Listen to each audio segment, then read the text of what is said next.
Fall hiking is supposed to be beautiful, crunching leaves, cool air, and quiet trails painted in gold and red, but when the days grow shorter and the woods begin to empty, something else starts to move in the silence. People who went out for a simple hike, never expecting fear, never expecting to run, and never expecting to be watched. Tonight, you'll hear 5 true scary fall hiking stories that will make you think fall is the season when hiking trails feel safest. The heat is gone, the bugs disappear, and the forests turn quiet and beautiful.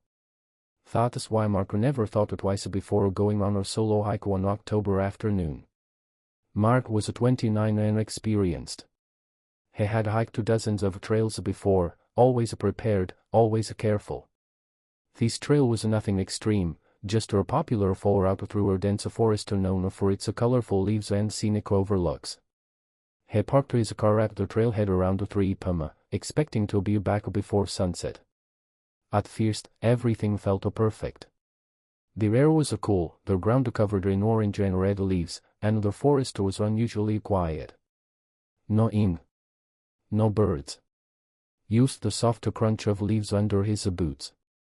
About 40 minutes in, Mark noticed something strange. He hadn't seen another hiker. That wasn't normal for this trail, especially in peak fall season. Still, he brushed it off, maybe people had already left for the day. Then he heard footsteps behind him. Slow. Steady. Matching his pace.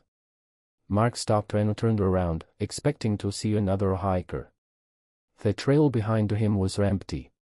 He left it off and kept walking. The footsteps returned. This time closer. He stopped again, same result. Nothing. Mark told himself it was just echoes or animals. But deeper down, something felt wrong. The forest felt aware. As the trail narrowed, the light began to fade faster than he expected. Fall days get dark quickly, and the thick canopy blocked what little sunlight remained. That's when he heard breathing. Not his own. It was behind him, slow and controlled, like someone trying not to be heard. Mark spun around. Nothing. His heart started pounding. He picked up his pace, telling himself to stay calm. That's when the breathing changed. It sped up. And so did the footsteps. Mark broke into a jog. Leaves snapped loudly beneath his feet. He didn't look back this time, he just ran. After a few minutes, he reached a small clearing and stopped, gasping for air. He turned around, expecting to see someone emerge from the trees. No one did. Instead, he noticed something worse. Fresh footprints. Bare footprints. They circled the clearing. Not leading in. Not leading out. Just circling. Mark felt sick. The footprints were large, deep, and recent, pressed into leaves that hadn't even had time to settle. Then he heard her voice. Wrong trail. It came from the trees. Calm. Low. Too close. Mark froze. Who's there? He shouted. Silence. Then another voice answered, from a different direction. Don't run. That's when he realized he was surrounded. Branches snapped. Leaves rustled. Something moved just beyond the tree line, never fully stepping into view. Mark ran.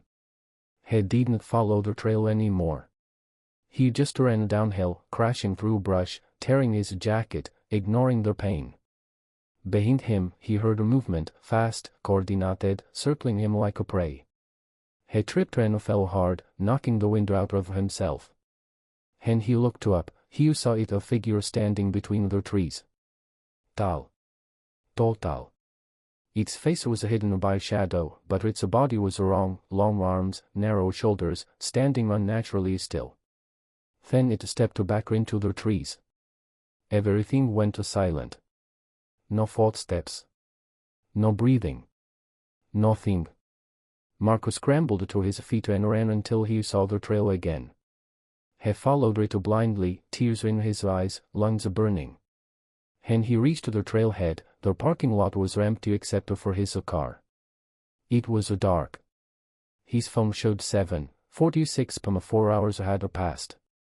Mark drove straight home and didn't stop shaking until sunrise. Eggs later, he reported the incident to park authorities. A ranger quietly told him something chilling. Several hikers had gone missing in that area during fall. Most were experienced. Most were alone. And many had reported hearing voices telling them to leave the trail or not to run. Mark never hikes in fall anymore. And he says the most terrifying part wasn't being chased. It was the feeling that whatever was out there knew the forest better than he ever could, and let him leave on purpose. Before ever stepping off the trail again. If this story made you think twice about hiking alone, especially as the days grow shorter, you're not alone. The woods in fall are beautiful, but they're also quiet in a way that feels wrong. And sometimes, that silence is hiding something that doesn't want to be found. If this true fall hiking story sent chills down your spine, make sure to hit the like button. It helps this channel reach more people who love real-life horror and unsettling true encounters. And if you haven't already, subscribe and turn on notifications, because every week we share true scary stories that prove the outdoors isn't always as peaceful as it seems. Now I want to hear from you.